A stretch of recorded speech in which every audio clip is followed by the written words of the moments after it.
All around the world, men and women, people of all ages, have witnessed the awesome manifestation of God's presence, power, and His love rendered in words, words beyond the written pages. Why are we preaching like this? Why do we travel all around the world preaching the gospel?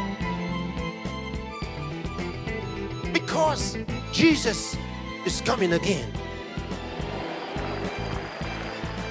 And He left us with a message to tell the untold. A message for the whole world.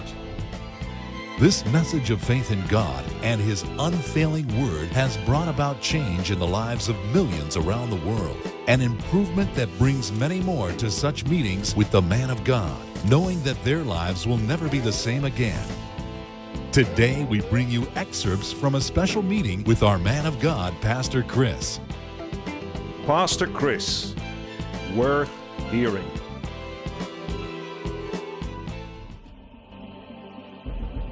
Everything has a source. The original source material for everything is God's word. And from the beginning, it has been the principle of creation and recreation. This is what modern physics is based on. They didn't know it was in the book already. We use things which are not, but they exist in the realm of faith to bring to nothing things that are. Get ready to tap into the wealth of God's word and frame the circumstances of your life in line with God's plan and purposes for you. His word is absolute truth. You can depend on it. The word will produce faith, and our faith is always connected to our need. If there is no need for it, there will be no faith to it. And in this expose on sound, matter, and faith, let God's word direct you in His path and pattern for your future.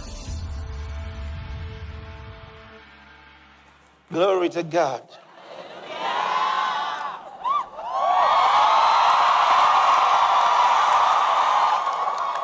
There are several scriptures that we're going to be looking at from tonight. And the first one is in Hebrews chapter 11 and verse number 3. But let's take it from verse 1 because you all love verse 1. It says, now faith, oh, thank God for faith. Faith is the substance of things hoped for, the evidence of things not seen. Look at it again. Faith is the substance of things hoped for, the evidence of things not seen. We'll come back to this, but let's move on. Next, verse 2. For by it, by faith, the elders obtained a good report. By faith, is saying because of faith, through actions of faith, the elders, what elders? The elders in our spiritual family. For by it the elders obtained a good report. Next verse. How many of you like to have a good report from God? Yeah. That can only happen through faith. Now look at this verse is powerful. Never forget it. Through faith we understand that the words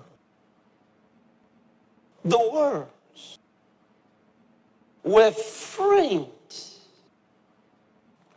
by the word of God, so that things which are seen were not made of things which do appear. You know, sometimes I tell those in the field of modern physics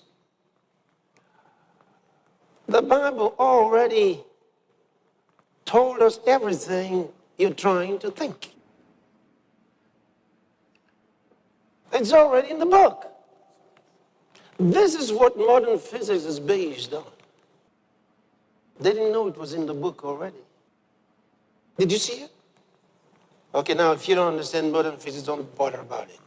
I mean, some of you never cared about physics, so don't worry about it. Through faith, we understand that the words were framed by the word of God. My goodness. The words were framed by the word of God, so that things which are seen were not made of things which do appear. Do you get it? It says things which are seen by the optical eyes were not made of things which do appear. Right away, he's talking about subatomic particles. Things that cannot be seen with the natural eyes. That's what he's talking about. But what we see didn't come from visible things. But he called them things. They were not made of things which do appear. So they're things, but they don't appear.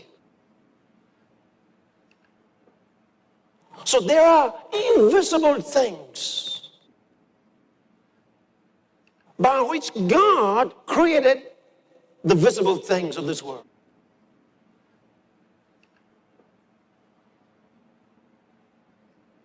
This is really powerful. One of the most interesting parts of modern physics, by the way, I am neither a physicist, a chemist, an alchemist, nor any of that. I am Pastor Chris. Yeah. So don't listen to me like you're listening to a science professor, because I'm not. One of the major fundamentals on which modern physics is based is what they call the wave-particle duality. Let me explain a little bit. It is the confusion as to whether subatomic particles, if they should be called particles, electrons, photons, whether they are waves or particles, because of a mysterious result in their experiments. They demonstrated with the electron and found out it had waves characteristics when you were not looking. Follow this. If you weren't looking at it, it produced characteristics of waves.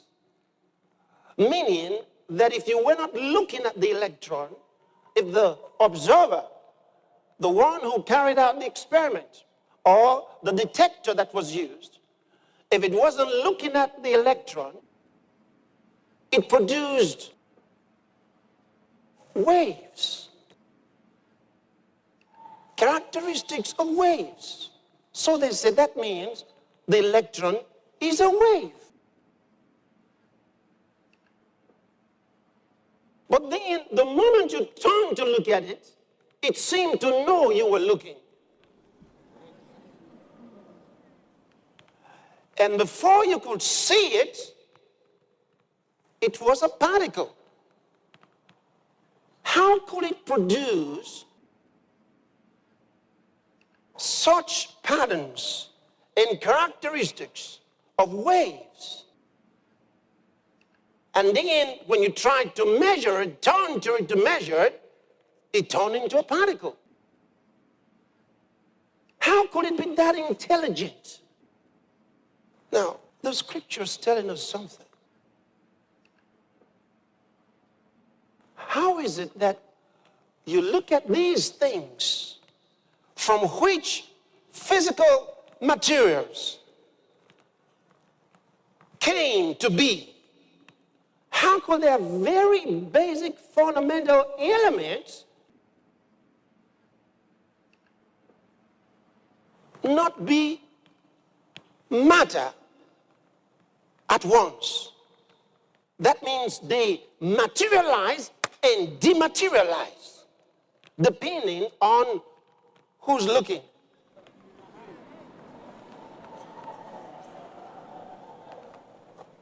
Now, that's something very interesting.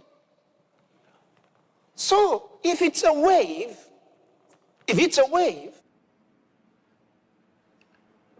it's got energy. Can you see it? If it's a wave, it's got energy. And energy, and it's not matter. So it's not a particle. If it's a particle, then they say, that means it's not a wave. It's one of both. But it turns out to be both. So it's the most mind-blowing experiment that they've carried out for so many years now, and they have no explanation for it, but all the explanation is in the Bible. All the explanation is in the book. It's so simple. Think about it. When you're not looking, it's energy. When you turn to see it, it's matter. Faith, go back to verse 1. I want you to see it. Now, faith is the substance of things in hope. Why you are not looking with your eyes? Are you still there? And it's inside the eyes of your spirit. It's substance. It's inside. In what form? Word form. Is in the Word of God. Because faith comes by hearing. Hearing by the Word of God. Romans chapter 10 verse 17. Faith comes. Faith comes to your heart. And faith builds the picture of faith. And faith is the substance of my hope. It is a substance. It's got energy. It's based on the Word of God. Are you hearing this? Because the Word of God is sound. He spoke and creation came to be. Sound waves. Where the energy is. Can you see that? So if they want to understand this stuff, they need to get out of New Age, get out of all that stuff, and get to the Bible. The book explains it all. Hallelujah. It explains it all. Faith comes by hearing. Hearing by the Word of God. When you hear the Word of God, faith is imparted to your spirit. It says faith is the substance of things hoped for. The proof. Proof.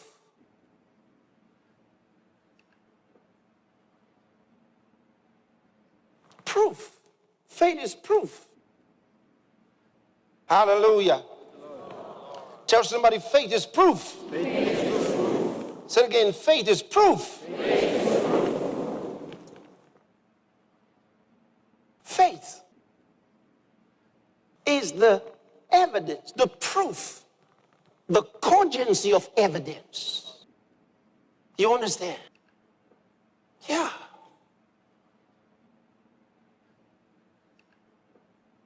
Faith is proof of things not seen. Things not seen. See, what I want you to begin to look at here, that's going to take you to another level in your life, is learn to see the way God sees. Because we're children of God, we've got to see the way God sees. You've got to look beyond what is manifest. Look beyond what is manifest. You'd be amazed at what you're going to do to your life. You know, many times when we talk about influencing, changing our lives and making our lives wonderful, sometimes there are those who think that we should use our faith to control other people. No, you don't use your faith to control other people. Your fulfillment is not dependent on another person's life. No, you're not going to use your faith to control anybody else. You have to stand before God for yourself. See, you're going to answer to God for yourself. And you can be happy. So you don't have to blame your next door neighbor. You don't have to blame anyone else for not being fulfilled. God is not asking us to be made happy by others. He's asking us to help others be happy. Hallelujah. So you're not a victim. You're a victor. Hallelujah. So think like this. See the unseen. It's a life that God's given us. Hey, hello? Okay, show you something here. In Romans chapter 12, oh, you love this one. We are reading from verse 2, Romans chapter 12, from verse number 2. Ah, dear Lord Jesus. It says, and be not conformed to this world. See, you're a child of God. It says, don't be like the rest of the world. Look at it. Be transfigured, transformed by the renewing of your mind. By the renewing of your mind. That means don't think the way you've always thought. Take God's thinking. Exchange your thinking for God's thoughts. And your life will be transfigured. There will be a metamorphosis from one level of glory to another. Hallelujah. Look at it. Be not conformed to this world, but be transformed by the renewing of your mind. Aha. This is the part I want you to see, the next part of it. That ye may prove what is that good and acceptable and perfect will of God. What's it telling you? Okay. Now, the English doesn't give you the best expression of that verse. It was one of the verses that I wanted to study for many years. And I would read it and meditate on it and read it, you know, because I knew there was something locked up in there by the English version. It says, be not conformed to this world, but be transformed by the renewing of your mind. Be transformed by the renewing of your mind so that something will happen. Right? That he may prove. That's what the problem is. That he may prove what is that good and acceptable and perfect will of God.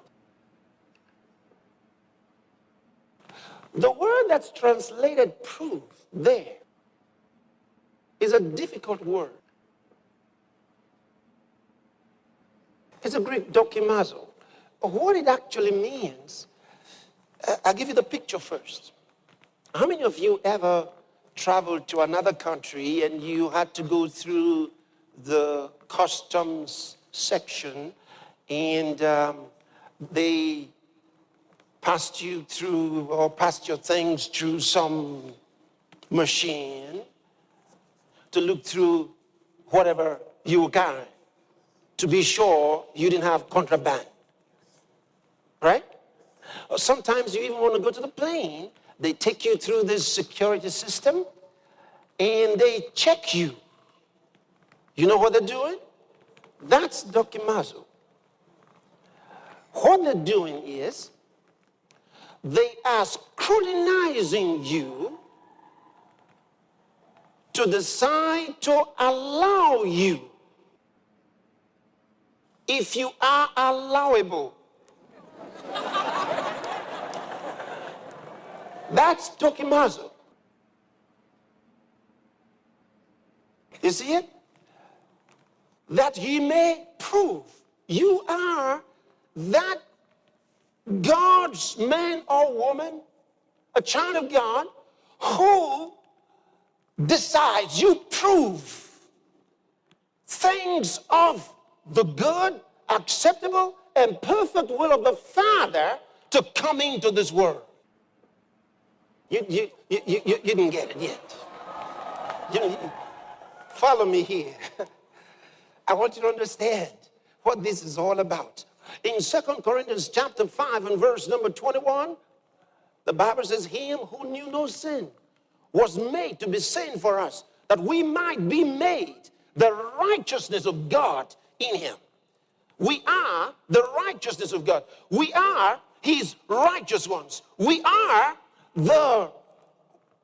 give vent to his glory. We give vent to his will. Are you catching that now? We allow the good things of God to come into this world. We are the ones who prove that this is good. This is acceptable to God. This is the perfect will of God. And we bring that into this earth. It's our calling. And until we know our calling, the Bible says that in his expectation of the creation, waited for the manifestation of the sons of God. And that the whole creation is in pain, groaning and waiting for the manifestation of the sons of God. And what are the sons of God supposed to do? To prove that which is the good, the acceptable, and the perfect will of the Father. Hallelujah. It's our job. We're coming to that place. We're coming to that place. When we begin to understand what Jesus said, whatsoever ye shall bind on earth shall be bound in heaven. Whatsoever ye shall loose on earth shall be loosed in heaven. That's what he's talking about. What you forbid on earth is forbidden in heaven. What you permit on earth is permitted in heaven.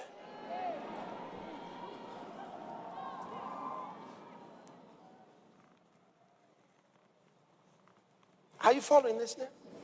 So no room for frustration in our lives. No room. I refuse to give vent to frustration. Are you following this now? No sadness comes through me. No bitterness comes through me. No anger comes through me. Only the joy of the Lord. Woo, hallelujah. Glory to God. So when you see me, you see joy. Joy unspeakable and full of glory. Shout amen, somebody. Hallelujah. What are you going to let into the world? As far as you are concerned, what's coming through you? It says, be not conformed to this world, but be transfigured. Hallelujah. By the renewing of your mind. You renew your mind through the word. You think God's thoughts.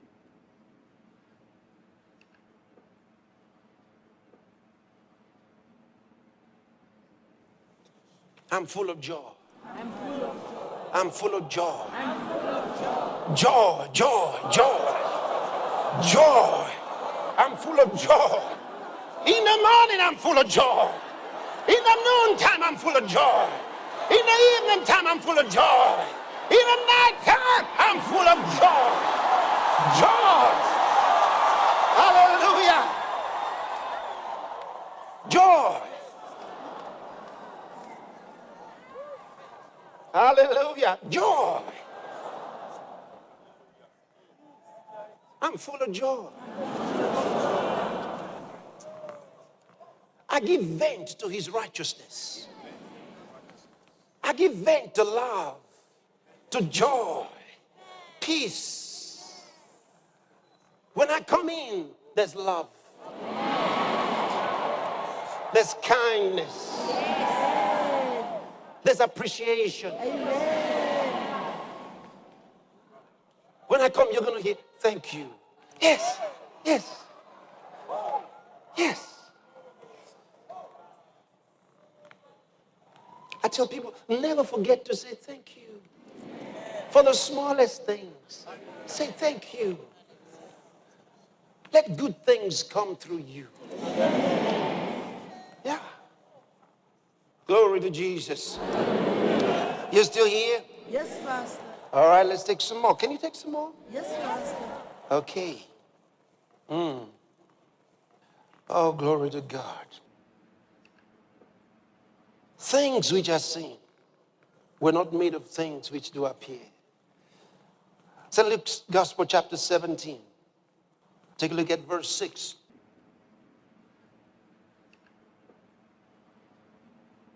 St. Luke's Gospel, chapter 17, verse number 6. And the Lord said, if ye had faith as a grain of mustard seed. In that day, they knew, those whom Jesus was talking to, they knew the mustard seed to be the smallest seed. So he was appealing to their understanding. If he had faith as a grain of mustard seed, he might say unto this sycamore tree, be thou plucked up by the root, and be thou planted in the sea, and it should obey you. He says, the little faith, small faith that you have can do big things. If you are thinking, I don't have faith, well, Romans chapter 10, verse 17 tells us how to get it. He says, faith comes by hearing, and hearing by the word of God. So whenever you think you don't have enough faith, get to hearing the word. The word will produce faith and impart faith to your spirit. It will. It cannot fail. It's a principle of the kingdom of God. It'll bring you faith. If you feel like your faith is not there, oh, I don't know, I don't have enough faith to face this thing, it means you're not hearing the word of God. You're not listening to the word of God. You're not paying attention to the word of God. Because if you will pay attention to the word, it'll give you faith. It'll do it. You don't have to struggle for it. You don't have to try to get it. Just hear the word. Faith comes by hearing. Look at it, it's there. So then, faith cometh. You can't stop it. If you will hear the word, faith will come to you. You know, there's a guy who walked into the church years ago. He came in saying he didn't believe. He wasn't going to believe. But his friends tried to convince him to come nonetheless. And he came in, and he was trying not to believe. But he was hearing. Well, later on when I had a chat with him, he said, somehow I believe what you said. He couldn't escape it. He said, I believe what you said. Faith comes. Say, faith comes. Faith comes Do it like this. Say, faith comes. So then, faith comes. Say it again. Faith comes. Faith comes to me when I hear the word. Faith comes to me. Now, you know, when faith comes, you got to take it. You got to receive it. It's not enough for it to come. You got to take it. So faith comes to me when I hear the word. I receive faith in my spirit. Hallelujah. Our faith is always connected to our need. Hear what I just said? If there is no need for it, there will be no faith to it. So you may find yourself trying to make something happen that will not happen because there is no need to activate faith. Your life is not decided by the happenings. No, you are in charge. You will change whatever situation to fit the call and purpose of God for your life. Hallelujah!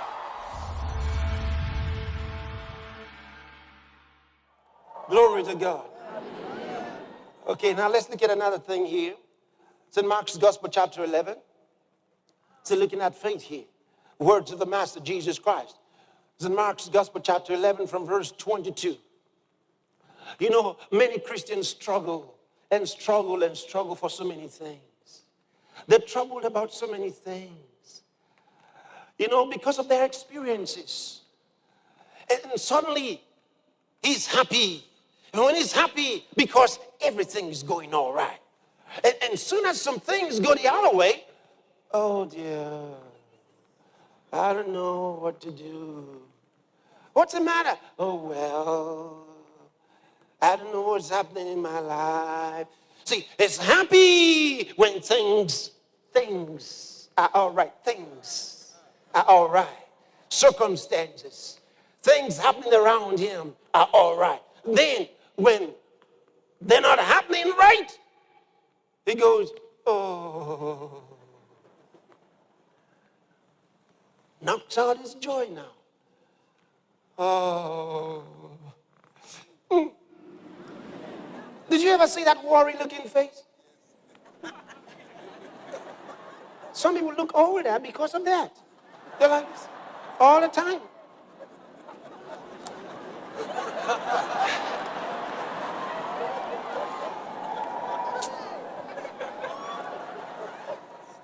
Always looking worried.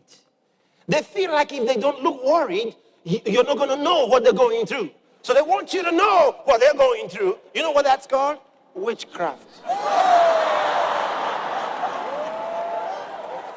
It's called manipulation. Because, you know, if they don't see that you are worried, they're not going to care. So you want to get their attention. And if they don't say anything when you pass by, you're going to come back. Then you go, like they didn't hear you.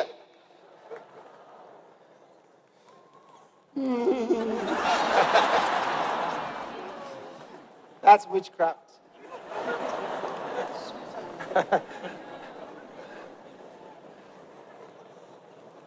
Listen, don't give yourself over to the negative side of life.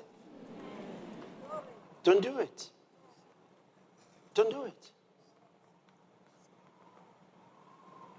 It's so important that you realize that life is what God introduced into you when he gave you his word. Why is the word of God so important? Why is it? The word of God is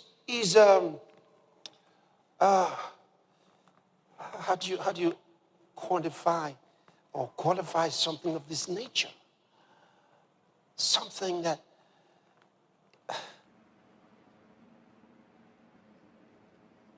Can you imagine? He says he has set eternity in their hearts. Your heart has the capacity to contain God. It's amazing. This is why, people of the New Age and some other religions think about, they say that God is all and all is God. And that we are all inside God. Are you getting it? They say we are inseparable from this mass mind or mass soul of which we are all a part. And we might one day discover that it was all a game and we were all in there for the pleasure of this infinite intelligence, which means there's really no God. It's just a mind, and all our minds coming together as one mass mind. That's crazy. You see, the reason for so many such explanations is Satan not wanting men to understand accountability. Because if there's no God, then there is no sin. Can you see it? If there's no God, then there's no offense. So that means I'm not accountable to anyone. So I should think that I happened in this world, if I happened at all. Maybe I didn't happen and I don't know it. I'm trying to show you the confusion that they're out there. These guys are so confused. So they're doing something, they say, I may not be doing it. I'm doing it, I think I'm doing it. I may not. I'm thinking I am doing it. It's just my mind. I may not be doing what I think I'm doing.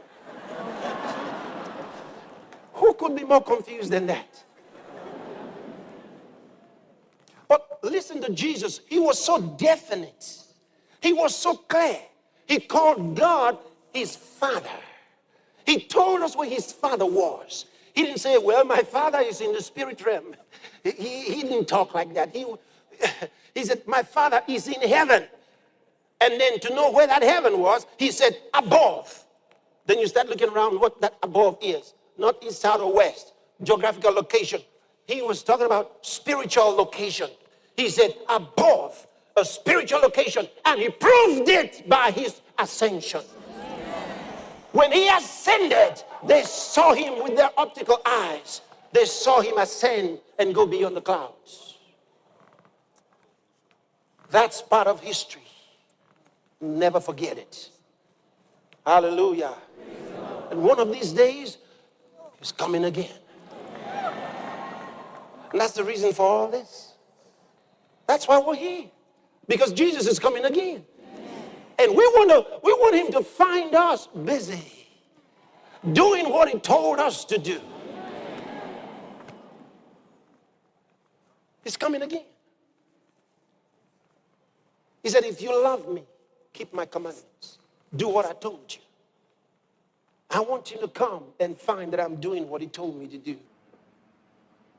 I want Jesus to come, and I'm happy to meet him. I don't want Jesus to come and I'm thinking, oh God, is he coming? Is it real? Is he coming? No. When that trumpet sounds, I'll check out of here. I'm looking forward to that. You say, Pastor Chris, is that really going to happen? Why do you think I'm standing here? That's why I'm here. It's part of my preparation. How soon is it? Very soon. Is it days, weeks, months, years? That don't matter. Come on. If you're walking in the light as he is in the light, you got fellowship with him. And so it doesn't matter which day. You're already in fellowship with him. When he shows up, All right, job's done. We're finished. We get out of here. Master says it's over. And you might just have been winning souls on that day. You might have just been distributing Rhapsody on that day. And then that trumpet goes with the archangel, the voice of the archangel. And we are gone. The Bible says we shall be changed in the twinkling of an eye. That quick. And we're gone. And there are those who are going to be looking for us. You see how? It can't be real. It can't be real. Then they hear people crying in the street. Oh God, did I miss the rapture? Oh God, did I miss it? You don't want to miss that, right? Will you go? How are you going to know? Jesus said, if you love me, keep my commandments.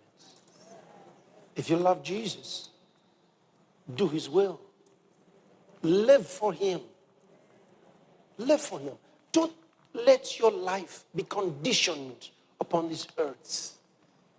He said, be not conformed to this world, but be transformed by the renewing of your mind. Renew your mind. Tell somebody, renew your mind. Say it again, renew your mind. All right, put it there. St. Mark's Gospel, chapter 11, from verse 22. Look at the words of Jesus. And Jesus answering said unto them, have faith in God. Next. For verily I say unto you, that whosoever shall say unto this mountain, be thou removed and be thou cast into the sea, and shall not doubt in his heart, but shall believe that those things which he saith shall come to pass, he shall have whatsoever he saith. Now, someone said, I've never seen anybody with faith move a mountain. Was Jesus just using symbolism? Or did he mean this? Can you really command a mountain to move? Yes. Jesus meant it. But Jesus wasn't talking about a game. Jesus wasn't saying that we go out in the street and say, now, you know, I got this power and I'm here to show you what I got. I can imagine where some of you would like to start. That fellow who doesn't like you or you don't like him. You're going to command his house to be uprooted. He must move out of your estate. See, so he wasn't expecting us to use it as a game. This is serious business. Why would you want to move a physical mountain?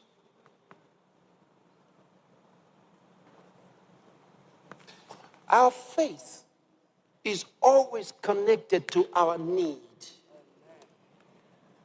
Hear what I just said? Hear what I just said? Our faith is always connected to our need. If there is no need for it, there will be no faith to it. So you may find yourself trying to make something happen that will not happen because there is no need to activate faith. Our needs always present themselves to activate our faith. So when you find yourself in a situation you have a need, don't despair.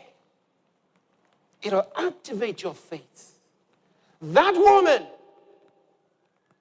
until she heard that she'll never have a baby, she didn't know she could have one with faith until she was told there was no way out. See what I mean?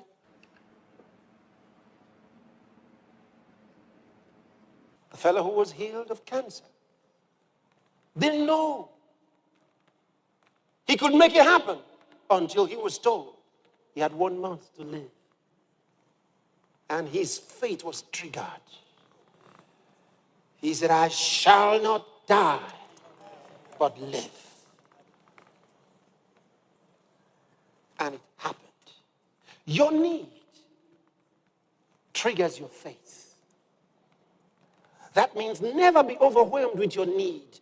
Don't say, you see what we need, you see we need this, we need that, we need that, and then you get overwhelmed. No, let your need connect to your faith. Let your need excite you.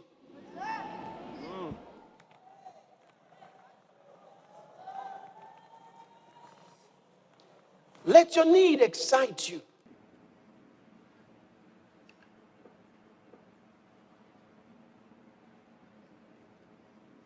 That's the way I've lived my life.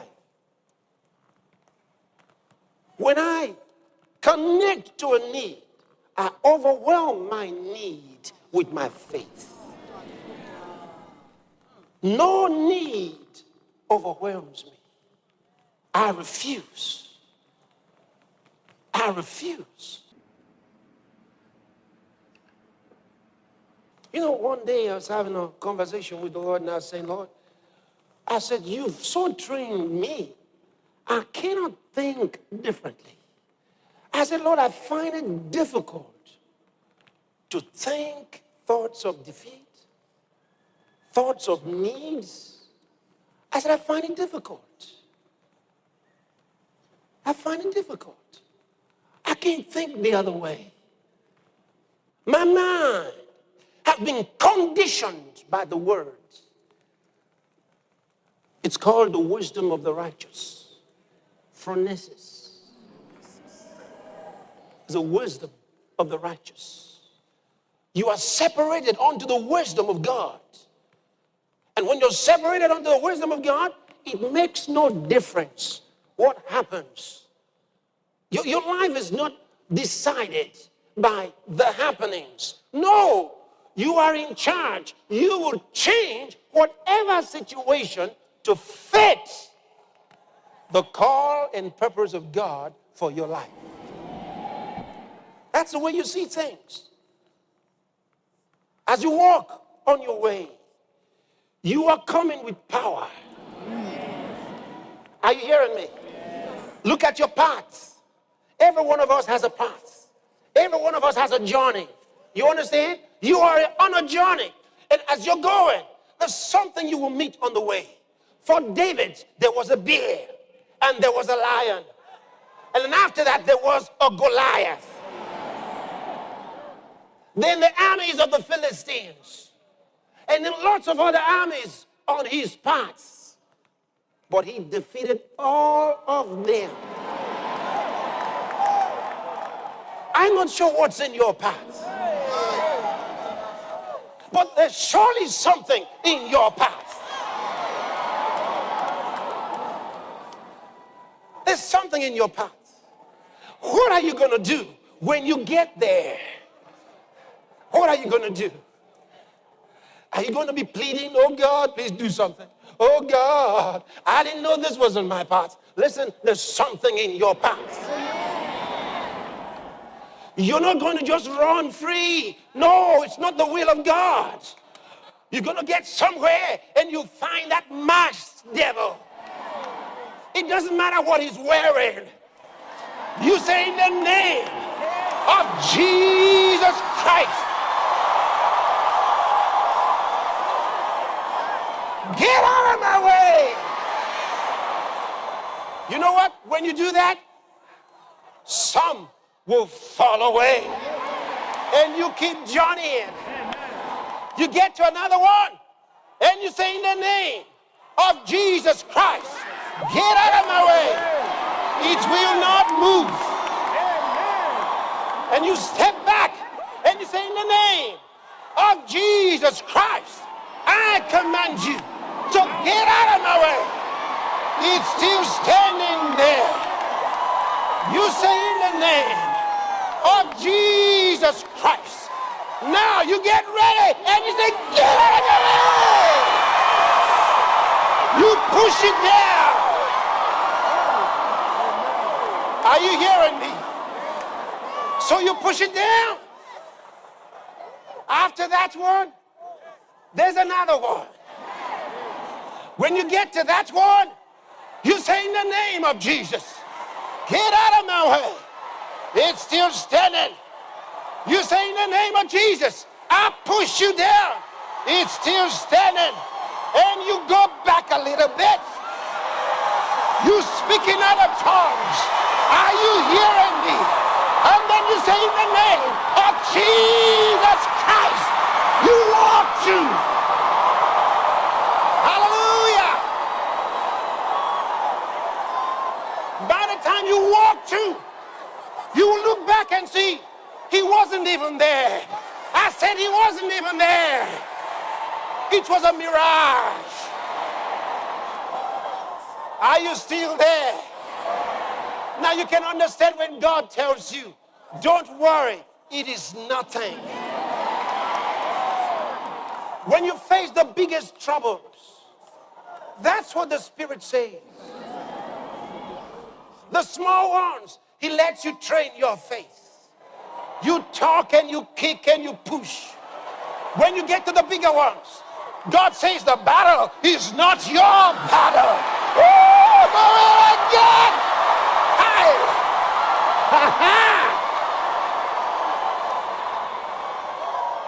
The battle is not your battle.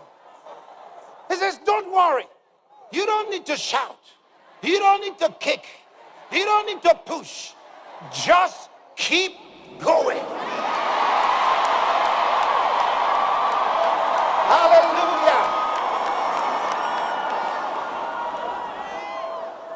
Then you get to where he is, and he is not there. Oh, where is he? Then the Father says, I told you it was nothing. His name is called nothing. Hallelujah. So when you keep shouting and you're commanding and you're praying and kicking and pushing and nothing is happening, stop for a moment. As Pastor Chris said the other day, when you keep shouting and pushing and kicking and there's no change, just walk through. Hallelujah. Just walk through. Get back to business. Glory to God. Sit down, sit down, sit down. Thank you. You just walk through. Let nothing discourage you. What are you made of? The Word. What are you made of? The Word. Say it again. The Word. That's what you're made of. You're made of the Word. That's where you're from. That's your life. You're from the Word. That's who I am. I'm a winner every day. See, keep these principles in your mind. Meditate on them every day. Meditate on them until they become your mentality. Until they become the only way you think.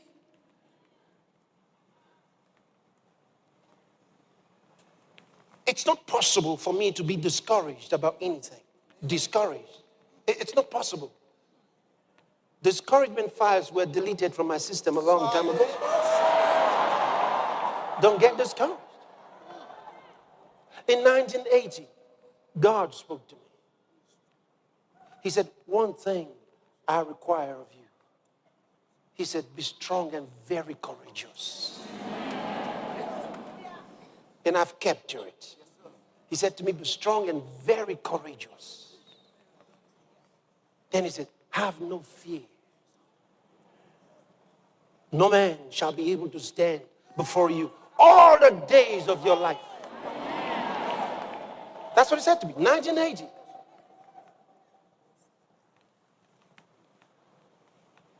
When God talks to you, you take his word into your spirit. You can bet your life on it. You can bet your life on it. And you just ride on that word and live joyfully pleasing him. Hagar called him the one who sees me. What a name. That was her understanding of God, the one who sees me. It didn't matter where she was. He was called the one who sees me. Is he that to you? Does he know your address? Is he the one who sees you? Does he know where you're at? Thank you, Lord Jesus. Glorify you.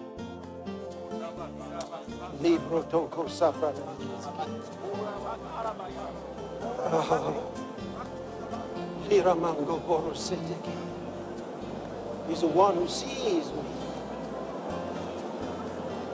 Zoramandelegiros koshataka baradis. Imataka barandelegos. Sontarabadios.